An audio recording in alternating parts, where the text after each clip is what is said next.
Здраво и добродојавте уште едно видео каде што ќе почнеме да збориме за останатите структури на прокариотските клетки кои не се клеточниот зид и сега првично ќе започнеме со цитоплазматичната мембрана, односно плазмалемата која ја спомнавме во минатото видео за антибиотици, но тоа е едноставно, значи како што имаме прокариотска клетка, нели рековме дека од надворешната страна имаме клеточен зид, а од внатрешната всушност на некој начин би дошло плавото тоа што го нацртав, ама да го бележиме со друга боја, значи под клеточниот зид, ајде под ова, ќе дојде плазмолемата.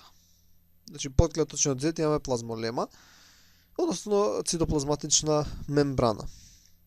И сега да видиме како е таа изградена. Значи таа е многу слично изградена како кај еукариотите. Ајде да видиме како изгледа. Значи таа е всушност изградена од фосфолипиден двослој. Основната единица ќе видиме како изгледа, но основната единица е фосфорна, значи поларна глава, која всушност е изградена од фосфор кој е прикачен на глицерол. Значи имаме С, имаме С.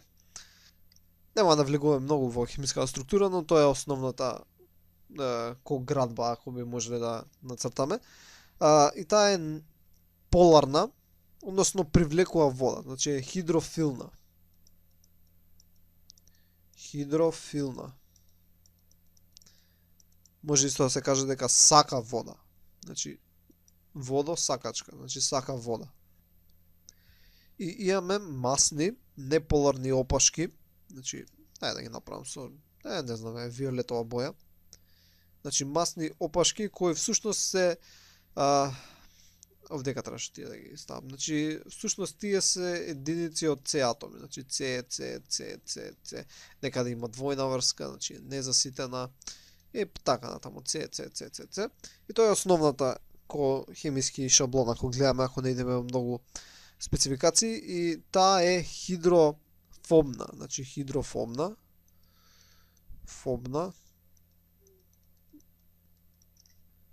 значи бега од вода. Значи фобна, кога има фобија, можете така да си го памтите, и ова исто е неполарно. И поради овие карактеристики, всушност овој елемент, значи фосфолипидот, се подредува во карактеристичен двослој, кој изгледа на овој начин. Значи имаме фосфатни глави,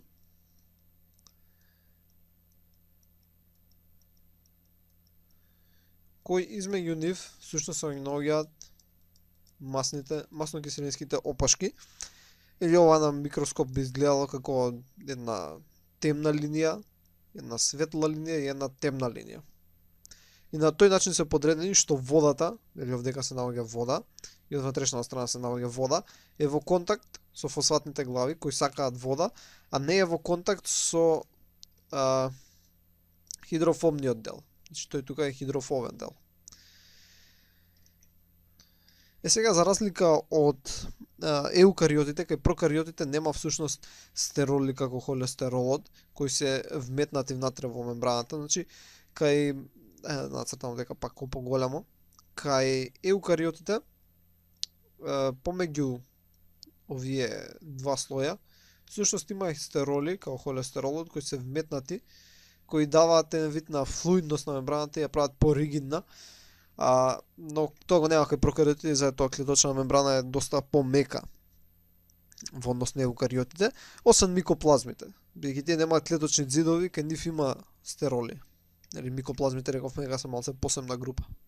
Сега друга интересна карактеристика која треба да спомнеме кај мембраните, бидејќи не се само едноставно изградени од фосфолипиди, него дека има и многу други компоненти кои се наоѓаат околу нив. Една од тие компоненти се протеините. Значи протеините може да бидат на повеќе места распределени, може да бидат периферни, значи се наоѓаат од надворешната или од внатрешната страна, близу до мембраната, а бидат прикачени со помош на некои многу слаби интеракции, значи некои многу слаби хемиски врски кои не се ковалентни и на тој начин се прикачени на мембраната.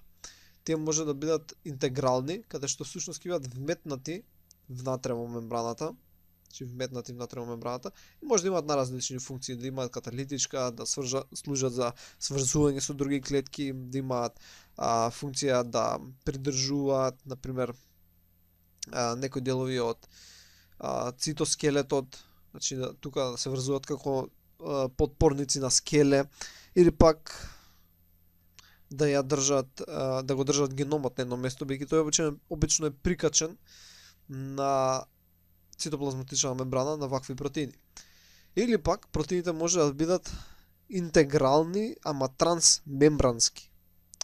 Значи трансмембрански значи поминуваат низ низ целата цитоплазматична мембрана. И сега вака го цртам како две линии, ама всушност ова е еден протеин.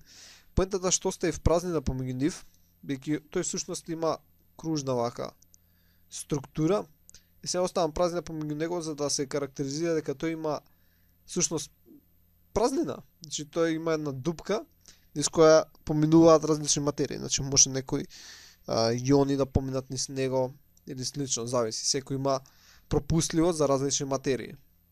Некој може да се постојано отворени, некои бидат контролирани од страна на други лиганни материи, значи треба да се сврзе една материја за да може да помине друга материја. Или слично. Така да има наразлични трансмембрански протеини кои може да ги сретне. Значи тие се трите основни типа. Или може да бидат периферни, значи периферни, може да бидат интегрални, или може да бидат трансмембрански.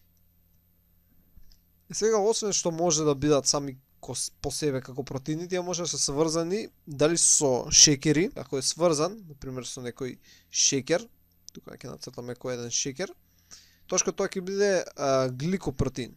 Глико, што значи за шекер, значи гликопротеин, гликошекер, протеин. И овие гликопротеини всушност се многу важни, бидејќи најголем дел од нив посредуваат за патогеност на одреден механизам. Тие може да се сврзат со одредени рецептори, кои што всушност така бактеријата препознаа кои се незините таргет клетки. Што не е останало? Значи постои уште една друга важна карактеристика која треба да спомнеме, и ова важи и кај еукариотските клетки, дека протеините, кој например овој тука вака протеин кој го имавме, кој беше интегрален, не е статичен, значи не стои само на едно место од мембраната и дека секогаш е таму, него тој се движи по мембраната. Бидејќи самата мембрана не е како некој цемент, таа е еден вид ко масло, низ која може да се движи слободно и цело време завзема различни позиции. И тоа го прават сите протеини. Постојано се движат низ мембраната. Така, например, во еден момент е тука, во нареден момент е на другото место. Ама тоа не прави некоја разлика кај се наоѓаат. И ова движење, поради ова движење, овој модел на цитоплазматична мембрана е наречен флуидомозаичен. Бидејќи од горе, ако би го гледале, поради фосфолипидните глави ќе изгледа како многу точки низ која ќе се најде некој протеин, така кој всушност поради зашто изгледа како мозаик и дека се движи на нејзе, како флуид, и затоа е флуидомозаичен модел.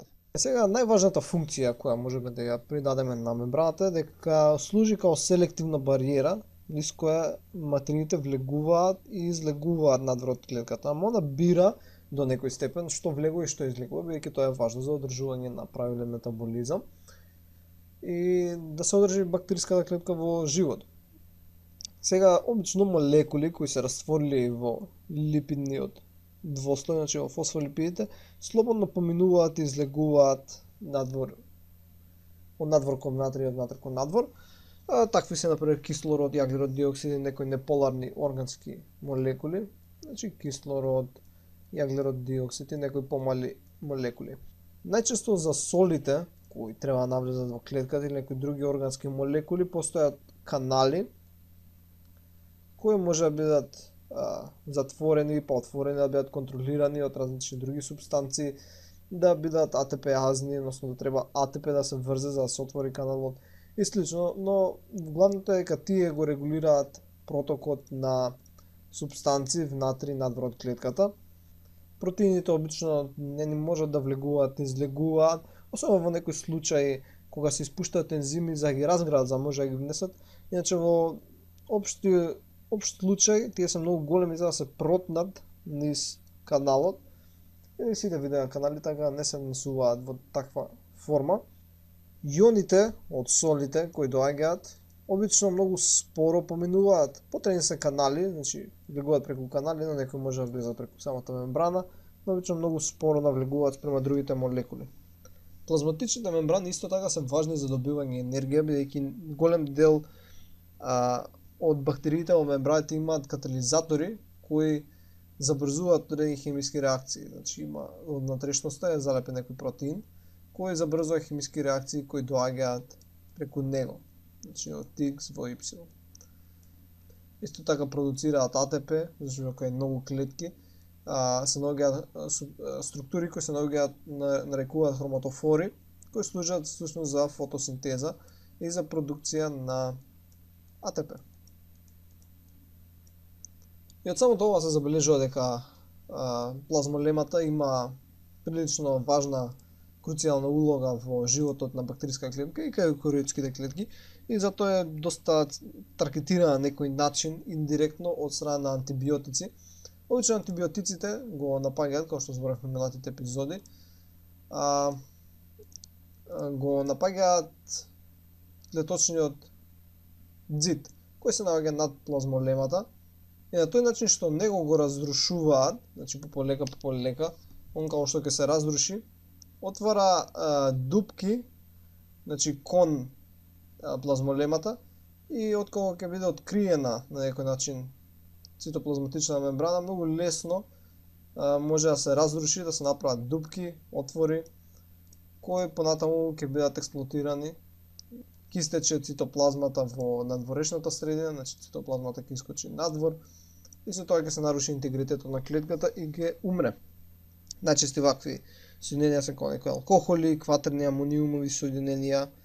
Антибиотиците кои имаат вакво дејство се нарекуваат се од групата на полимиксини, бидејќи предизвикуваат истекување на интрацелуларните содржини, а со тоа и настапува смрт на клетката.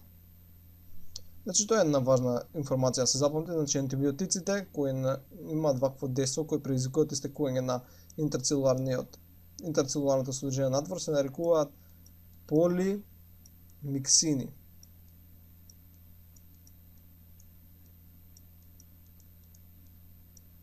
Сега да спомнем дека кај прокариотите, кај еукариотите, материите кои се движат низ мембраната, значи може да се движат пасивно и активно.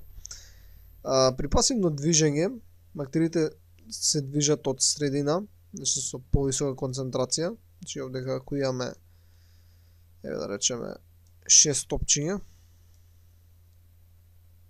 5 нека бидат, а тука имаме само едно топче, тие ќе се движат во овој правец, значи ако рачунаме како ова розева линија е семипермеабилна мембрана, ќе се движи во овој правец, се додека на двете страни немаме изброј на честички, што во овој случај би било околу, значи ако таму пренесовме 2, тука треба да намалиме 2.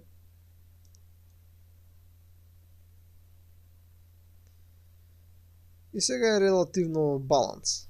Сега нормално дека во овој случај 4:3, но во вистински ситуации тоа се огромен број молекули и само едно нема да направи никаква разлика. Значи се не дојде до еден баланс.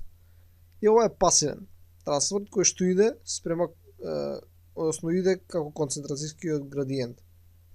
Не се троши АТП. Ама во некои процеси, значи овдека сега кој имаме воспоставен баланс, или пак треба да идеме контра балансот и трошиме АТП, значи трошиме АТП, тогаш може да се оди спрема наспроти концентрацијскиот градиент и да се однесат молекулите на другата страна.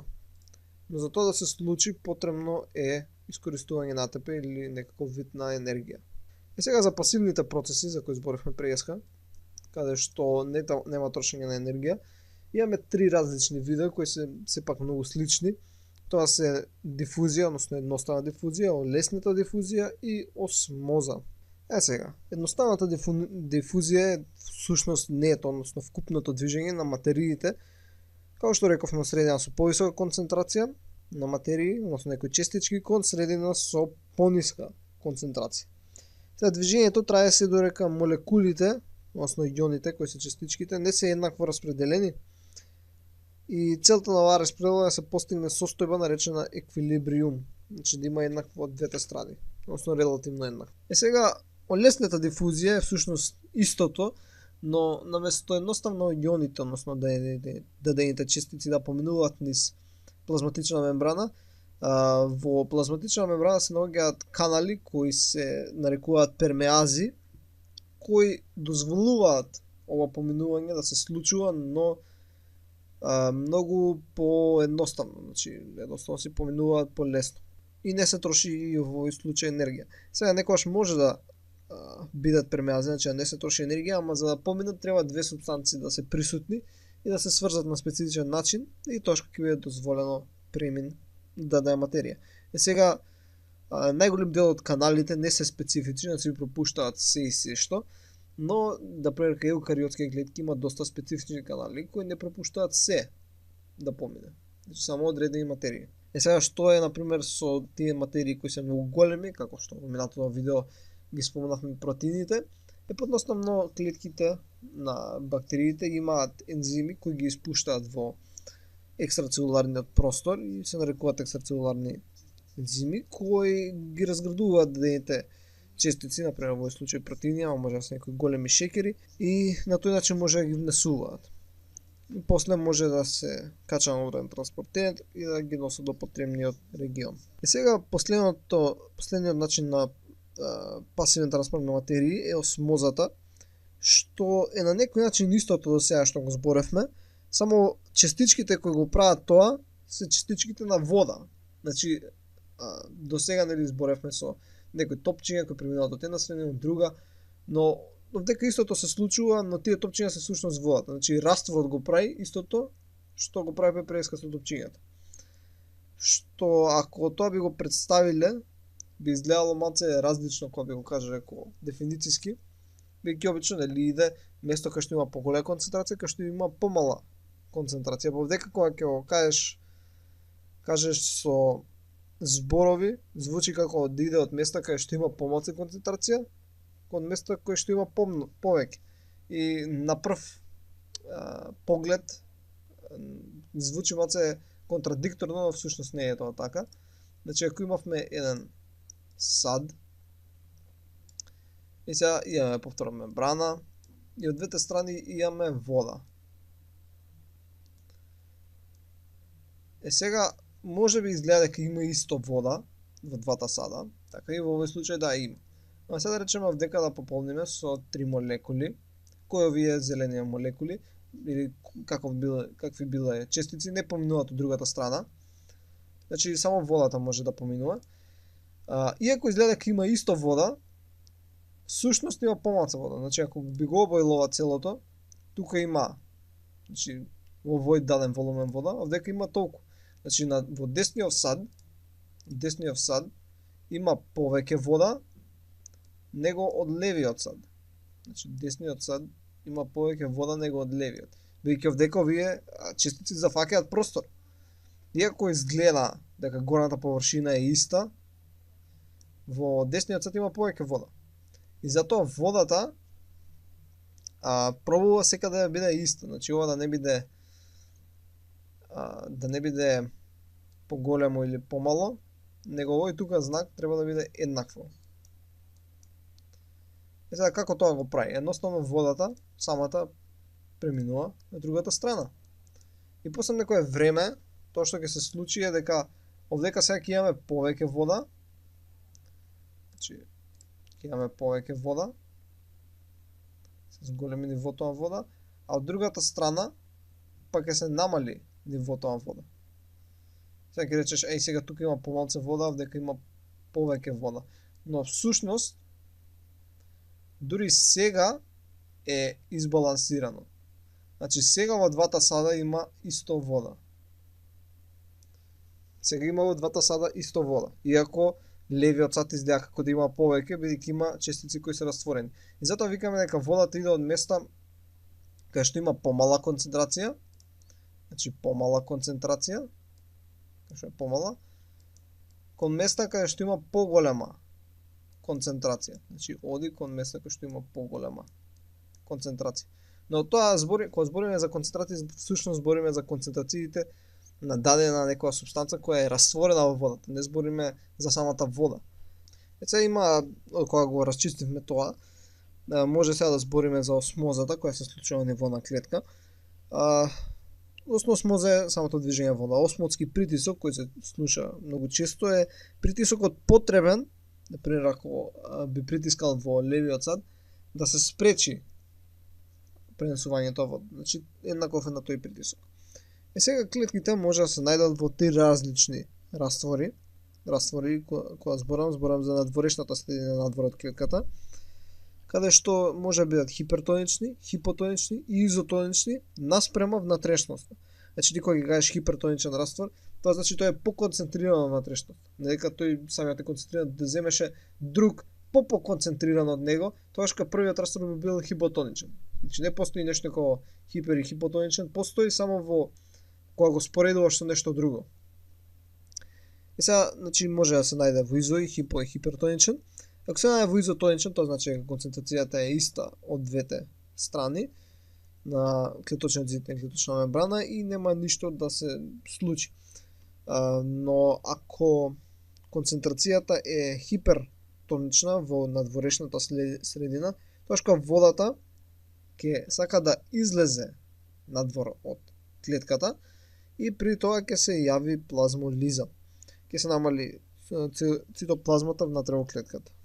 Ако имаме хипотоничен раствор, тоа водата ќе сака да влезе во внатрешноста, но клеточниот зид е доста цврст и ригиден и не го дозволува тоа, барем не до многу голем степен, али некои клетки со слаби клеточни зидови, како грам негативните, може да се распрснат како резултат на осмолиза, бидејќи премногу ќе внесат вода. И ова обично се случува например кај еукариотските клетки, бидејќи немаат клеточен зид. Сега, ако клетката, бактериската, сега значи ќе збориме малце ќе преминеме на активниот транспорт, се наоѓа во средина каде што частиците, значи хранливите частици се наоѓаат во помала концентрација него внатрешната средина и она сака да ги внесе. Сега за да ги внесе треба енергија да се потроши. Значи за активен транспорт супстанции кои се пренесуваат со активен транспорт се јонија натриум, калиум, водород и хлор, некои аминокиселини и прости шеќери. Иако овие супстанции може да бидат внесени со пасивни процеси, при активни процеси нивното движење е спротивно од градиентот на концентрација и постои различен транспортер за секоја супстанција или за група на супстанции кои се тесно поврзани. Сега е интересно дека при активниот транспорт, обично кај еукариотските клетки и кај прокариотските, најголем дел од случаевите кога ќе поминат работите низ мембраната не се изменуваат, него се добиваат такви какви што биле во надворешната средина. Но постои групна транслокација каде што при преминот од надвор кон внатре се прави промена на самата супстанца, така што веќе не може да искочи надвор. Бидејќи нема канал, нема начин да искочи надвор и заробена е внатре. Така да ја користи за секогаш. Ова е многу паметен начин за да се складира материи и да не излегуваат кон надвор со пасивни процеси. Едноставен пример е транслокација на транспорт на шеќер од глукоза. Значи кога ќе ја внесе глукозата и става фосфор на нејзе, и сега таа глукоза со фосфор не може да искочи пак надвор, бидејќи нема канал, нема начин како би излегла. Добро, тоа беше се за транспортот на материи низ клеточна мембрана и ќе се видиме во наредното видео.